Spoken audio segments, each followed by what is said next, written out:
El día de hoy estaremos hablando del caso de Juana Barraza, mejor conocida como la Mataviejitas. Bienvenidos y comenzamos.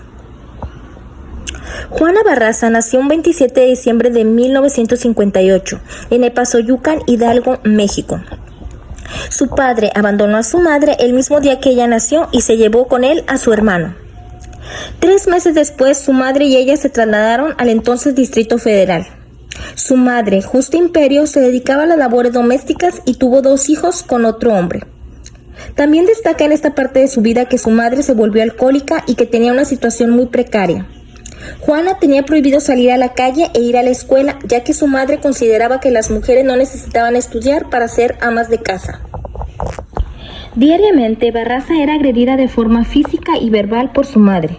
Dichas agresiones eran desconocidas por su padrastro, la única persona a la que Juana consideraba su protector. Se dice que un día la madre de Juana decidió ir a beber con unos amigos y se la llevó. En estado de ebriedad decidió dar a cambio 3 cervezas a un hombre quien golpeó, ató de muñecas y abusó sexualmente de la mujer. Tras esto, Juana quedó embarazada. Luego de 3 meses de haber dado a luz, fue rescatada por los hermanos de su padrastro. La madre de Barraza murió de cirrosis hepática cuando ella tenía apenas 18 años. Sin embargo, no tuvo ningún tipo de sentimiento más que rencor y odio. El momento más triste de su vida fue cuando su hijo José Enrique, de 24 años, murió asesinado en una riña. A los 30 años comenzó una carrera como luchadora profesional en el cuadrilátero, bajo el nombre de la Dama del Silencio. Sin embargo, en una de las luchas, la mujer se lesionó la columna y al acudir al médico, el especialista le dijo que podía quedar inválida de seguir en el deporte, por lo que decidió retirarse del cuadrilátero. Sin embargo, se empleó como promotora de la lucha libre. A partir del 2003, una serie de asesinatos de mujeres de la tercera edad en la Ciudad de México comenzó a preocupar a las autoridades capitalinas. Según algunos informes, se pensaba que quien asesinaba a las mujeres era una persona trans, pues quienes la habían visto la describían como alguien con una espalda muy ancha. Pero comencemos desde el principio. ¿Cómo fue que Juana Barraza comenzó a cometer esta serie de asesinatos? Un día, mientras veía la televisión, Juana escuchó a una política hablar de un curso de un programa del gobierno de la Ciudad de México. El mismo consistía en ofrecer beneficios económicos y asistencia médica a la población de la tercera edad. Vio en esto una buena oportunidad tras tener varios problemas económicos. Volvió a disfrazarse, esta vez no de la Dama del Silencio, sino de una enfermera. El 25 de noviembre del 2002 tocó el timbre de una residencia donde sabía vivía una mujer mayor. Su nombre era María de la Luz González Anaya. La mujer tenía 64 años y vivía sola. Juana se hizo pasar como parte del programa del gobierno y le dijo que la podía ayudar con los trámites para la ayuda médica que necesitaba. María, con total ingenuidad, le creyó. La invitó a pasar a su casa sin saber lo que pasaría. Una vez ya dentro del domicilio, Juana golpeó y la estranguló hasta matarla. Después buscó dinero y objetos de valor. Un solo crimen no fue suficiente para saciar sus instintos. Esto se convirtió en el nuevo pasatiempo de Juana. Ya no era el cuadrilátero, sino la casa de ancianas desamparadas. Todas con el mismo perfil, mujeres entre 60 y 90 años que vivían solas. Juana se presentaba con una facha de amabilidad, con un carnet falso y un estetoscopio y hablándoles sobre el programa de ayuda para adultos mayores. Les hacía sentir que les importaba, por lo que las señoras siempre confiaban en ella y le abrían las puertas sin pensar. Una vez adentro las golpeaba, estrangulaba con lo que encontrara o hería con armas punzocortantes. Una vez cometido el crimen, Juana saqueaba la vivienda y huía del crimen sin preocuparse de borrar indicios. Juana asesinó durante mucho tiempo, pero en el año 2003 las autoridades notaron que había varios casos con el mismo modus operandi. 9 de las víctimas asesinadas en el último año en México eran personas mayores de 60 años. Todas vivían solas y habían sido estranguladas. Algo que le llamó la atención a los forenses fue que ninguna tenía rastros de piel sobre las uñas, cosa que suele suceder cuando las personas atacadas se defienden, por lo que esto indicaba que no desconfiaban de su atacante. El procurador de justicia de la Ciudad de México creía que estaba ante una mente muy brillante y cuidadosa, ya que durante el periodo en el que ella pausaba los asesinatos, se dedicaba a ganarse la confianza de sus siguientes víctimas. Luego de someterse a pruebas, las huellas dactilares encontradas en la escena del crimen, los detectives llegaron a la conclusión de que se trataba de una sola persona, un asesino en serie. Extrañamente, ninguna de estas huellas coincidía con las ingresadas en la base de la policía. Estaban ante un delincuente que nunca antes había sido capturado, ni siquiera por infracciones menores. Las autoridades entrevistaron a varios testigos que habían visto al autor huir de la escena del crimen, y todos coincidían que se trataba de una mujer de apariencia muy masculina, debido a sus facciones duras y su espalda ancha. Llevaba su cabello tupido y rubio, medía unos 70 y tenía alrededor de 40 años aproximadamente. La policía pensaba que se trataba de un hombre que se vestía de mujer. Reforzaban este argumento que las ancianas habían sido estranguladas, por lo cual se ocupaba mucha fuerza para que fuera una mujer. La investigación siguió su curso durante un tiempo y sin tener ningún sospechoso. Para mantener la calma y que no entraran en pánico, las autoridades ocultaron que un asesino en serie andaba suelto por la ciudad. Pero en marzo del 2004, una mujer llamada María del Socorro Martínez fue encontrada sin vida en el interior de su domicilio, ubicado en la colonia Santa María La Ribera, con una media alrededor del cuello. El total de las víctimas ascendió a 13 en menos de un año, y la noticia inundó todo el país.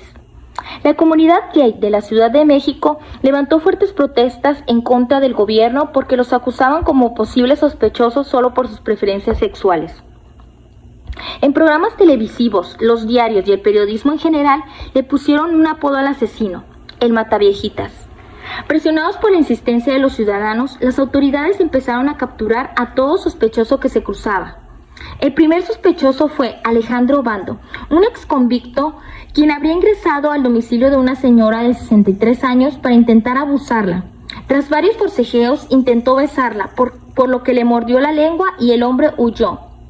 Obando fue capturado por la policía, a pesar que sus huellas no coincidían con la de las anteriores crímenes y de que en ningún momento intentó asesinar a la señora. Las autoridades quisieron ponerle fin al caso y anunciaron que el asesino en serie estaba tras las rejas.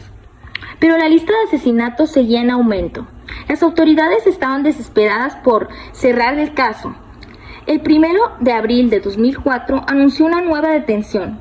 Se trataba de Araceli Vázquez García, una mujer de 39 años que se hacía pasar por enfermera del programa de la capital, para ingresar al domicilio de las ancianas y robar el dinero.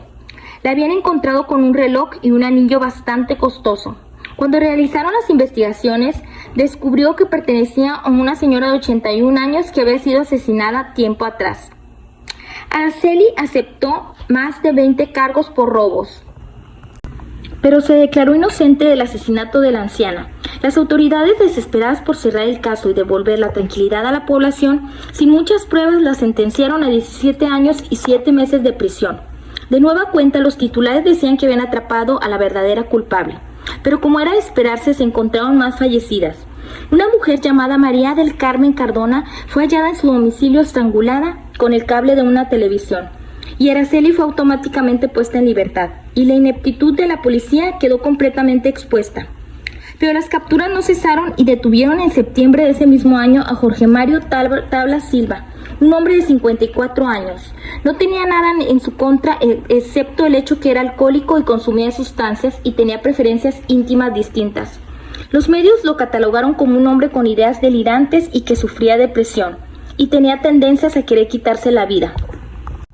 La dependencia lo señaló de asesinar mediante el estrangulamiento a María Amparo González Salcido en la unidad Modelo Iztapalapa en 1998.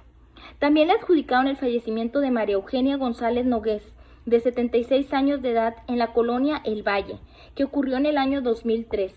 Fue sentenciado a 61 años, 9 meses de prisión. Las autoridades bajaron la guardia y un mes de la detención de Tablas Silva ocurrió un nuevo asesinato. Los vecinos de la colonia Tabacalera encontraron sin vida a Ana Reina Rentería, por lo que claramente el asesino se estaba riendo del gobierno, que no hacía más que cometer error tras error. El gobierno trató de excusarse diciendo que ya tenían al culpable y que los nuevos asesinatos habían sido perpetrados por imitadores, pero nadie creyó esto, por lo que la presión social aumentó y durante el año 2005 la Procuraduría General de Justicia decidió mejorar las investigaciones para encontrar al Mataviejitas, que sumaba ya 24 víctimas. Buscaron nuevas coincidencias en los casos que pudieran acercarse al verdadero asesino, y 3 de las ancianas poseían una copia de una pintura de 1888 llamada Niño con chaleco rojo, de Paul Cézanne. Esto les llamó mucho la atención, ya que varios testigos que habían visto huir al criminal señalaban que usaba una blusa roja. Otra observación era que las víctimas eran de origen español.